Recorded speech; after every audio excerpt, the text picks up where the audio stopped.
All right. Well, I guess Toronto, Venice, Telluride, all those film festivals are over now. So I guess we'll do a recap here. Let's obviously I'm not a guy who goes to Toronto, all those, so I haven't seen really any of the films that showed there except for Black Mass, which went out in theaters. So anyway, so yeah, this is another Oscars at a glance video.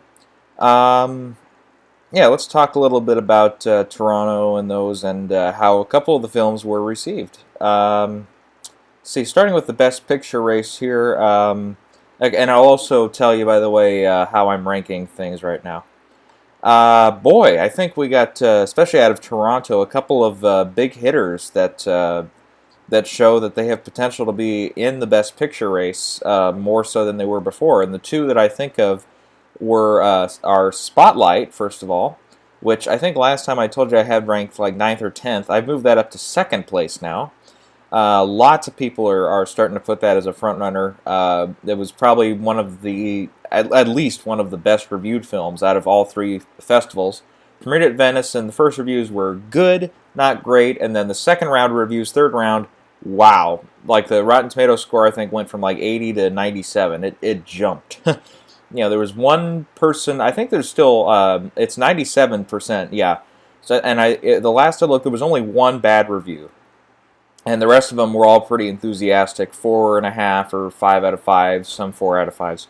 Anyways, yeah. So I bumped that up to second place, and then I've put into my best picture predictions the winner of Toronto. What do you call it? Oh, geez, sorry. I'm at a lot. I'm not huge on the festivals here. Toronto Film Festival. What do they call it? Uh, the award they give out at the end. Yeah, the Choice Award. There we go. Um, and that was, the runner-up actually was Spotlight, and the winner was Room. Of all movies, Room. I really didn't see this one coming. Um, I don't know if I even mentioned it in my other video or not, but Room. Anyways, I've stayed away from the movie. I'm not gonna watch any of the trailers, at least not yet. Anyways, because I get the feeling that if I watch the trailer, it's gonna you know ruin it for me. So, but yeah, the People's Choice Award here for at Toronto. Um, it's usually pretty prestigious as far as what's gonna what's gonna win or at least be in the playing field of of the Oscar race. Like I'm going through here, we've seen 5 Best Pictures win. Um, let's see, we've had another 2, 3, 4, 5, 6, 7, 8 films. We've seen another 8 films at least get nominated for Best Picture. Like last year, they gave it to The Imitation Game. The year before that was the Best Picture winner, 12 Years a Slave. The year before that was Silver Linings Playbook. So, yeah, I'm definitely taking this into consideration. I have it Room ranked 6th right now. Let's see, I still have Joy in the top spot. The Revenant I've bumped down to 3rd. Um, I think it was the day after we did the video there. Uh, was when the Danish Girl trailer came out right before it showed at festivals, and the Danish Girl, yeah, it's 80%. That's okay. I mean, and I thought at least from the looks of the trailer, I was like, I'll probably end up liking the movie, but it does kind of look a little Oscar baity in a way. But it looks like the trailer that's like perfect for awards. Like all the Oscar voters that I think see the trailer this far out, and the prognosticators, all that. I bumped it up to 4th place. I think I had it 3rd, and then I put Spotlight up there. Let's see, yeah. So yeah, Joy and the Revenant don't have any reviews yet. Nobody's seen them. Don't come out till December, so don't worry about that. Bridge of Spies I have in 5th place. We're probably going to start seeing reviews for that pretty soon. Steve Jobs came out pretty strong. I think it's 90% on Rotten Tomatoes or so. And yeah, Fassbender has been a lot of the praise for that. Not and then a little bit too for Aaron Sorkin for the script. I have that ranked seventh. In eighth place, way down there is, and maybe it's just because of the number. The Hateful Eight, I have in eighth place. Um, Again, yeah, I think we'll have to see. We'll have to see with this one. The trailers I've really liked so far. But again, it doesn't really come out till December, so we won't have any advanced news on it. I have Inside Out down there, and then in the 10th spot I have Carol getting in there. Yeah, I'm not sure. I haven't. I've seen one trailer. I think there was like a minute 30 trailer, which didn't really tell me anything about the story. But anyways, but yeah, I think that's another. It's like 96, 97%. And that premiered at Cannes way back. So, but yeah. Let's see. I've kicked Black Mass out. It's a good film. I just don't see it getting one of these slots, at least right now. Then again, if Joy and The Revenant, are flops, or if and there's been some talk maybe that The Revenant might get pushed to a early 2016 release date. It might have to get pushed back, and if it does, then yeah, that'll have to compete next year. Um, let's see. We're seeing Brooklyn. I think that's actually one of the few of these early awards favorites that has 100% on Rotten Tomatoes. Brooklyn, but I think that premiered elsewhere. I think that was that at Cannes. I think it was. Anyways, so yeah, the word on that is good. Let's see. We also saw Beasts of No Nation. That has a 94, I think, or 96 or something like that. It's in the mid 90s there. Yeah, this will be an interesting year for that because it's produced by, or not produced by, but distributed by Netflix. They're going to have a theatrical run, I believe, in the next couple of weeks in LA, New York, all those venues. So it qualifies as an Oscar contender. But yeah, we'll see. We'll see how that goes. I think it'll be interesting to see if Netflix can get into. We've seen them get obviously into the Emmy races with their TV shows, and last year with like Virunga and what's the other one? The Cove, all that. I think it's The Cove, right? That was the Netflix one. Was The Cove?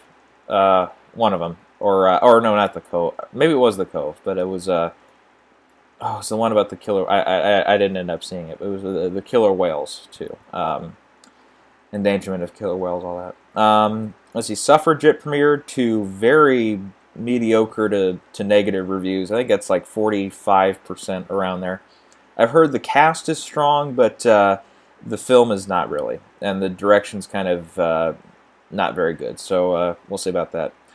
And then on the polar opposite is The Martian, which for me, I don't trust Ridley Scott anymore. I mean, I was never a gigantic fan of his. Like, to me, Gladiator is a good movie, not like everybody who puts it in their favorite films. No, it's a little overrated for my taste. But anyways, The Martian, though, I thought looked, as far as Ridley Scott's most recent projects, the most promising of his most recent. And it's like 97% on Rotten Tomatoes, so wow. I mean, not that, and the average score, I think, was close to a 7.5 out of 10, so not bad. Yeah, I don't know if it'll go all the way for Best Picture. I mean, we didn't see Interstellar make it. Gravity, even though it had the prestigious director who won and all that, it couldn't pull off a Best Picture win, so yeah, we'll see. Sicario, which is opened in limited release, really strong reviews, about 90%. Let's see, Youth. I think Youth actually, if there was like an 11th or 12th spot, I would put Youth in that. That's around 85, 86%. And yeah, the Michael Caine and the cast is being praised for that. Trumbo, we saw the Trumbo premiere. And yeah, I've heard Cranston's good in it. The rest of the movie's all right. I think it's around 80%. Let's see, Truth came out. I need to double check this one. Truth, I've heard the big word on this is Cate Blanchett. I've heard she absolutely steals the show from Redford and the rest of the cast. 75%. And the first reviews were pretty negative, and then I guess they've bumped up now. But Truth, yeah, I've heard, yeah, Cate Blanchett has a couple of scenes where she literally, like, eats up the screen, or not literally, but eats up the screen and, like, is a very powerful role.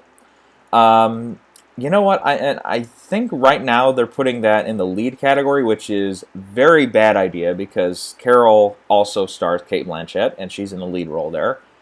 Which I think Truth, if they really want that spot for her, put her in supporting.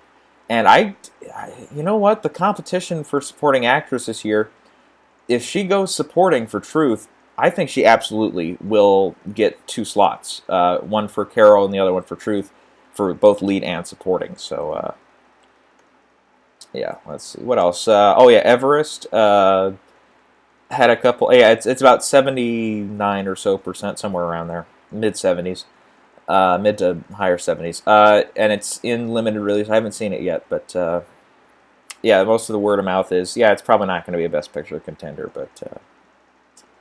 Let's see, Legend. We saw Legend premieres. It's around 60%, and again, a lot of the praise goes to Tom Hardy. But yeah, I don't have him in for Best Actor right now or anything. Um, I was kind of skeptical because I didn't really love the trailer when I first saw it. I was kind of like, yes, I don't know. And then Freeheld. Uh-oh. This movie, at least from the first trailer, I was like, well, I can see Julianne Moore getting a lot of praise for it, and Ellen Page, maybe even Steve Carell. Um, yeah, I think it's like 40%. It's not great reviews. So I've bumped that one out of a lot of races. I think I still have it in for supporting actress, but that's about it. Let's see. I saw The Light premiered there to very negative reviews, fairly negative reviews at least. Tom Hiddleston and Elizabeth Olsen, I think, no, they were pretty down on the list for actor. I think she was. I don't know if she's lead or supporting or not, but Tom Hiddleston is somewhat in the conversation for Best Actor. He's pretty much been removed. Yeah, the film's not really going to go anywhere. Let's see. I think the other one was Pawn Sacrifice, which is in limited release now. I think it's around 75 or so percent. And I've heard, Tobey Maguire's good, but yeah, it's I don't know. We'll have to see about that one. It'll have to get a big push because it's kind of like it's in limited release now, and the buzz on the film is very soft at the moment, at least from what I'm getting. So that's the Best Picture race kind of sized up there. Was I've got Joy out front still. Spotlight I can see, like the trailer I thought was pretty good. And I think before we get supporting actor, I think I've got Keaton out front still. Yeah, I do. And yeah, Room. I can totally see Room if it's as good as they say it is, and if it can play as well as Imitation Game did last year, or even Silver Linings Playbook did a few years ago. If it wins this award for People's Choice at Toronto, it can definitely get in the race. Okay, moving over to Best Director, I still have David O. Russell out front. Then I have Alejandro Inarritu for The Revenant in second. I put in Tom Hooper for The Danish Girl. Again, I thought the trailer really would speak to voters at least. Even if that was the only thing they saw of the film. I might have to push him down though. I've still got Spielberg in there, and I put in Thomas McCarthy, who directed Spotlight, in the fifth spot. I'm probably gonna move that around a little bit, but I've heard Todd Haynes could get a spot here. Tarantino maybe. Danny Boyle for Steve Jobs I've had in there before. Cary Fukunaga for Beasts of No Nation, and then the guy who directed Room, Lenny Abrahamson, however you say it. We'll see. I mean, Morton Tilden got in last year, so I mean, who knows? That's kind of general look at the Best Director race. Yeah, so I still have David O. Russell out front for that. For Best Actor, I still have Eddie Redmayne out front, but I'm starting to see kind of a push for Fassbender here. I have him in second. I might, yeah. And then Leo I have in third, and Johnny Depp for Black Mass in fourth. And Depp is fantastic in Black Mass. And as far as all these other performances go out, and I'll need to see them, of course, before I can even judge how good they are. Obviously, you can't go off the trailer here. For my money, he's in first, but then again, he's the only one I've seen. But yeah, he really, like I said in my review, if you haven't seen it, that's up. He brought it. He was on board with this film, and he was Whitey Bulger. I mean, he was. just played him. Yeah, this fifth spot, yeah, it's a question mark. It's like, yeah, I have Bryan Cranston in there for Trumbo. I kind of want to ditch him right now just because it wasn't a huge hit at Toronto and all the others, but I don't know. I mean, like I said, yeah, the last time, the Emmy Awards gave him a lot, Golden Globes gave him a lot for Breaking Bad. Oscars might be saying, hey, Brian, can you come to our party? Here, we'll give you a nomination here. So yeah, and again, like I said, I'll have to. The trailer intrigued me, so I'll see. But yeah, Michael Caine, yeah, he looks like he gives one of his better performances in recent years in Youth. See, maybe Mark Ruffalo for Spotlight, maybe. I don't know. I haven't. As far as the acting goes in the film, I've heard a lot of praise for Keaton. Not so hot on the other ones as far as in a way to coin a pun, spotlighting the other actors in the film. Yeah, a lot of the great reviews I've heard for the film that mention any of the actors, they all go for Michael Keaton. Let's see, Will Smith for Concussion. He looks like he gives it another like a return to form performance there, because we haven't really seen him do anything like in this category, in this of this caliber for Oscars. Probably since that dreadful 7 Pounds movie, but that was what was that, 7 years ago now? So yeah. Tom Hardy for Legend. If he can campaign hard enough, and if the movie gets enough buzz behind it, I think that could happen. And then Tom Hanks for Despise. Then the rest of the field is really out there. I mean, there's all sorts of different things here and there we could see. But I've got Redmayne out front for now, but anything could happen really. For Best Actress, I've moved out Julianne Moore. I kicked her out. Although I'm still thinking, just because she is Julianne Moore, even though she won last year, I'm still thinking, they could nominate her again, and put her, and she could, obviously she won't get very many votes if the film's not terrific, but even if her performance is good enough, I can see it, getting one of the slots, and then, she won't even come close to winning. But yeah, Cate Blanchett is all I've heard all year long with this. So I kind of just bunked the trends there and put Julianne Moore out front. But I've listened now. Cate Blanchett I have in front. And then I have Jennifer Lawrence behind her. In third place, I'm putting Brie Larson for Room. This will be her first nomination. That'll be good. Because I've seen a lot of her other works, even from 21 Jump Street to Spectacular Now. To even she was in that last year with Wahlberg, The Gambler. And she wasn't too bad in that. I mean, the movie wasn't great, but... and then I put Lily Tomlin in fourth for Grandma, which I'm going to be seeing Grandma actually... the film, not my actual grandparents. I'm going to see that film probably, if it's not sometime this week, very early next week. Definitely it's playing, so... and then in fifth spot I have... I can never pronounce her name. Saoirse Ronan, or... Sasha Ronan. Whatever her name is. For Brooklyn, I have her in. And yeah, like I heard Carey Mulligan for Suffragette. I'm kind of, I don't know. I mean, if the film doesn't have enough buzz behind it, I don't know if it's, I mean, the only way is if Joy comes out and it's not good at all, or if Ronan is completely overlooked and the film is completely overlooked, then, we could see like a Robert Duvall last year situation where a film with not so hot reviews gets a slot, in one of these acting races. But then again, Robert Duvall, Oscar legend, Oscar winner, in the past. Carey Mulligan, I don't think she's been nominated before, has she? This would be her first, I think. I mean, I think she's gotten like Globe nominations before, but I'll look it up here. Oh no, she was Education. That's right.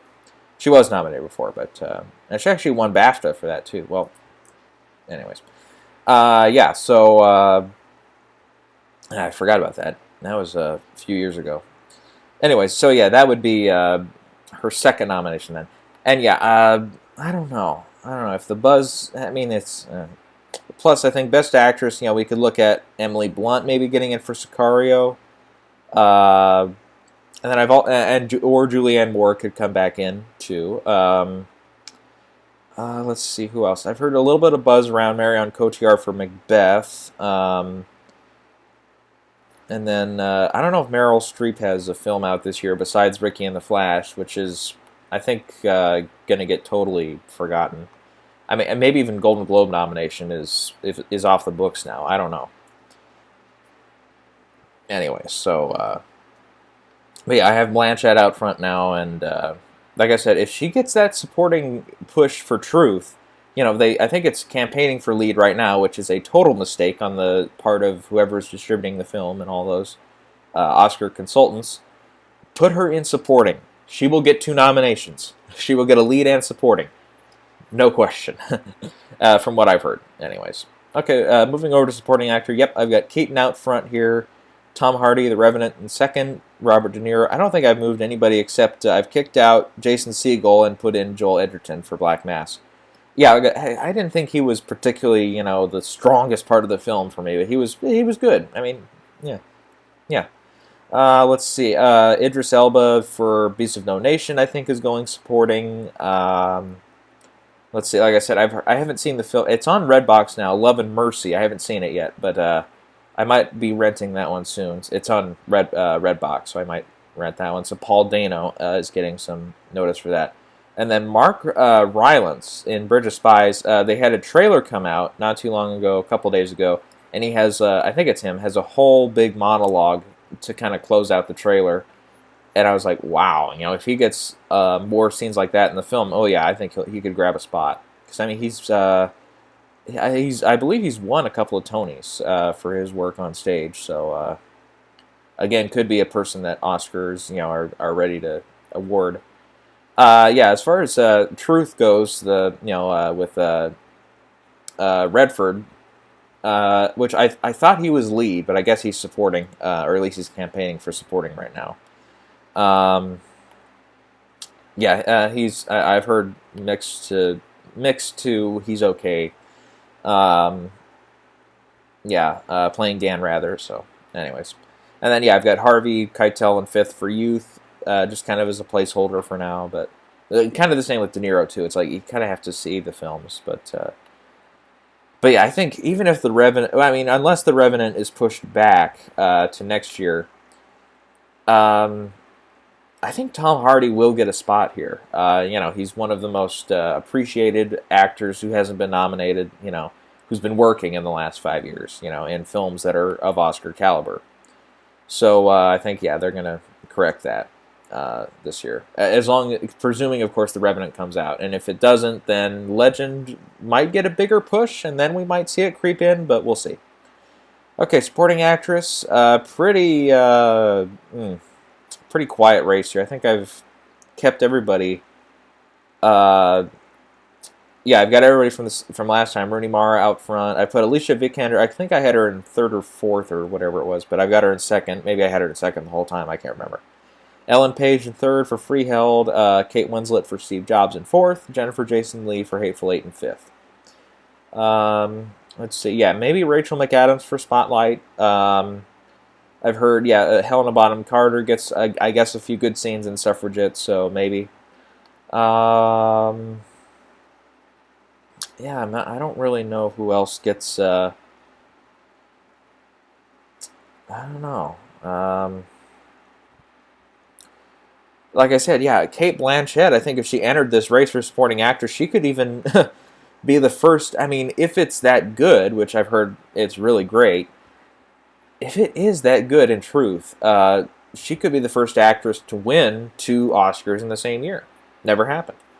I mean, we've had Soderbergh got nominated for twice in the same year for director for Traffic and Erin Brockovich. Obviously, we've had many examples over 2 actors nominated or an actor nominated in 2 categories, 2 separate categories. I should clarify there. Like I think Jamie Foxx the last one, or was it somebody else? Because yeah, Ray and Collateral. Let's see. I want to say Philip Seymour Hoffman, but no, that's not right. I think Jamie Foxx was the last one. But yeah, we've seen that happen before. Actually, Cate Blanchett. I think she was the last one. Yeah, actually. Let's see. I'll look this up. I think that was the year of Elizabeth, the second Elizabeth movie, the year that Cotillard won.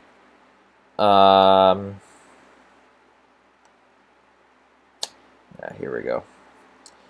See, I'm looking at people who have multiple nominations in the same year. Let's see. I think I found it. Anyways, maybe that's.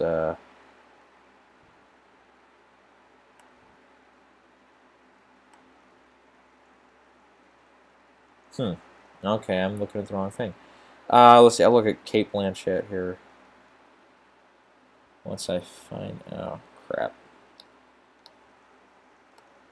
Let's see. It wasn't the year of The Aviator. It was the year of. Yeah, Elizabeth the Golden Age. That's it. Oh, what was the other one she was in that year? That I heard she almost won for too. Surprisingly. What was it called?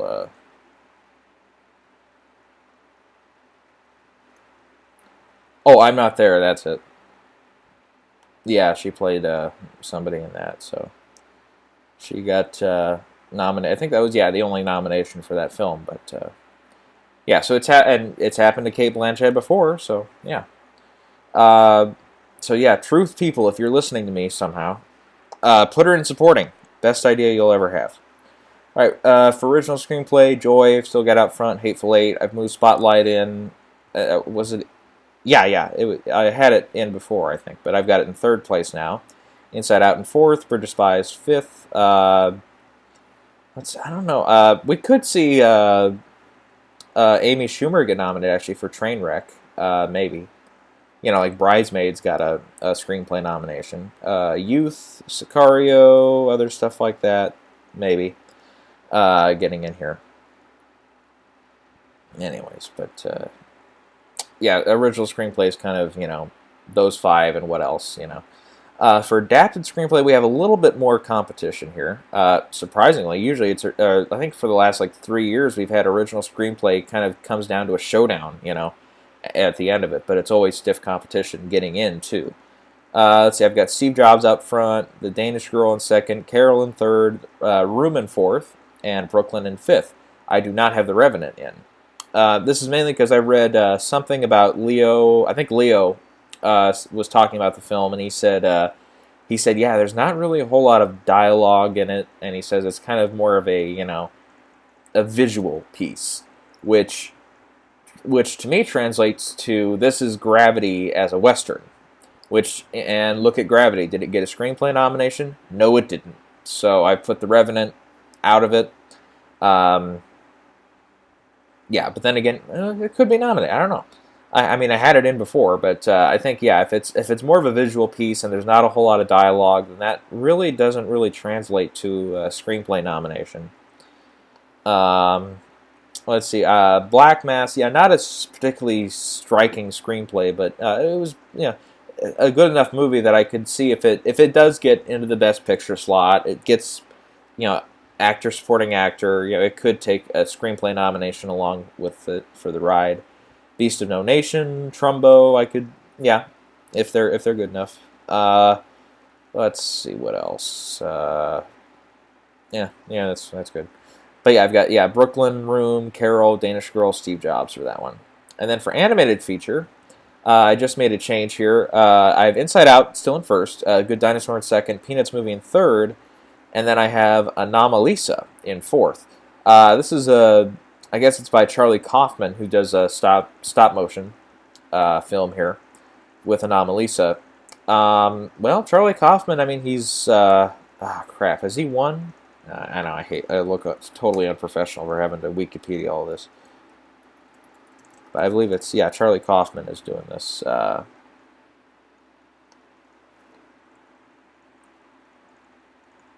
Let's see, he was nominated for Being John Malkovich, nominated for adaptation. Oh, yeah, he did win for Eternal Sunshine, that's right. And then Anomalisa is a stop-motion animated film. So they've awarded him in the past. I can see him going for him again.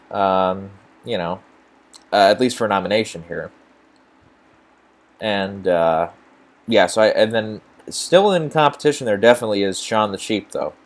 I haven't seen the film, but I've heard it has like 99%, like I said. So it's a strong film, review wise. And then yeah, I think that's yeah. At least for now, it looks like with the amount of films that have come out as animated films, we've only got 4 nominees. I don't know how that works, but it's something like in this category, and I think it's the same in 1 or 2 other categories, like makeup maybe is another one. But I think it's like if you get a certain number. No, it's not makeup. Makeup I think just has 3. Period. But with animated, I think it's like something like for X amount of movies, this is the number of nominations we can get. It goes up to 5. So we get to here, and I think song. I think the original song is that same way too, where it's like if we get enough submissions for this, or there's enough original songs, then we can get X number of nominations based on this number of entries. So I think yeah, with animated, I think with the number of films being released and petitioned, campaigning right now, 4 I guess is the number we're going to get for animated feature. So yeah, I mean, Inside Out. Especially if it does get into Best Picture and original screenplay and all those, it's gonna be hard for it not to win. I mean, but then again, what was everybody saying was gonna win this time last year, a month from now last year, and the morning of nominations last year? Who's gonna win? It's gonna be the Lego Movie. But guess what happened? Of all things, Lego Movie got totally kicked out. So yeah, I mean, we never really know, I guess, in that case. But Inside Out, I mean, it's got as strong reviews as Lego Movie does. Has even better box office reception, and I think coming from Pixar, it's not the thing maybe with some people with the Lego Movie was it's just Legos, it's all about self promotion and all that. I don't think so, not this time. I think with Pixar, it's got a pretty strong umbrella to hold over its head there. Well, I think that's I don't know. That's about all we can say, I guess. Let's see. Are there any films I've seen that warrant nominations that aren't getting mentioned? Well, the first one I think of is Mistress America, film I just saw a couple weeks ago. Fabulous film. Absolutely loved it. It's kind of in that fight right now for me of is it one of the best films of the year, and I think it's definitely, if it's not number 1 for me, it's number 2, 3, 4, somewhere in there. Like I said, I don't really like to, and it's kind of a rule with me anyways when I'm putting things as far as top 10 lists go. I kind of have to see the film more than once before I can say, oh yeah, that was the best film of the year. I kind of have to, because I mean, but then again, you can make the case then, okay, well, if you see it twice, and then you have to decide what's to say, if you see it a third time, it won't get even better, and so on. True, but 2 is good enough for me. I mean, I have other things to do, I don't have, I can't sit and watch Ex Machina 5 times in a row, then, all the other films I've seen this year that I think are some of the best of the year 5 times in a row and compare and contrast. I mean, I don't have that much free time on my hands.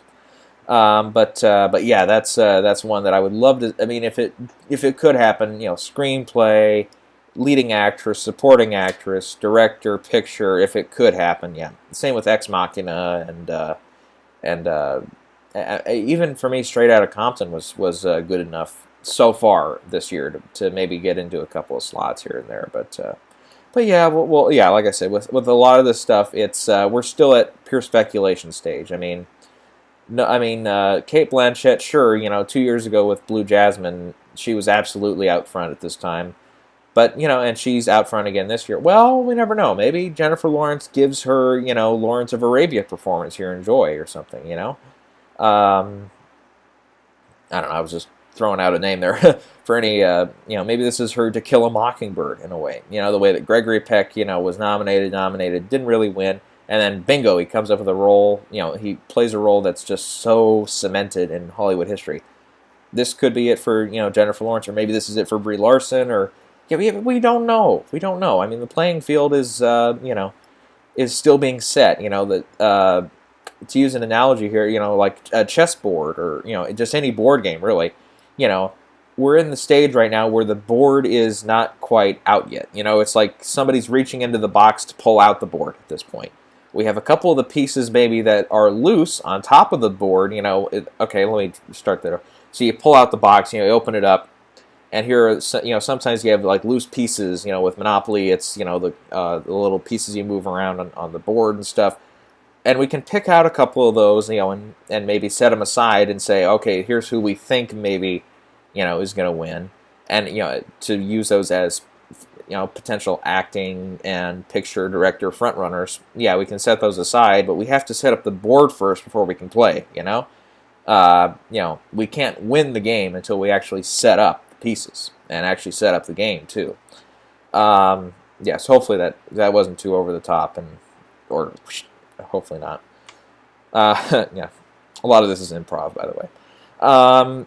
Let's see. Otherwise, speaking of top 10 lists, I think I'm ready to do my top 10 list for last year. I haven't really done that yet, but because I was waiting to see. I haven't, and I just saw it a couple days ago. Was thanks Redbox, Most Violent Year, which I hadn't seen up to now. But I was like, well, off the trailers and stuff, and a couple of the awards buzz words that I'd heard on it. It was something I was definitely interested in seeing. Never got around to seeing it until now. And then I said I was going to see that, and then Still Alice, which I have seen a little over a month ago now. Good film. Yeah. So I'll try to put that together here sometime soon. I'm still kind of thinking, Most Violent Year. It got me thinking enough to say, maybe this is a slot. Maybe this does get a slot in my top 10. Maybe. Anyway, so I'm still kind of thinking about that, but. Yep, alright, that's about all I've got to say for this. Again, we're still at pure speculation stage. The board isn't set yet. The pieces aren't set up yet. We can't start playing yet. We need to wait really until November or so before we can start, moving some pieces around and saying, okay, here's, who we think is front-running, here's who we think is potential upsets, and so on. So, until next time.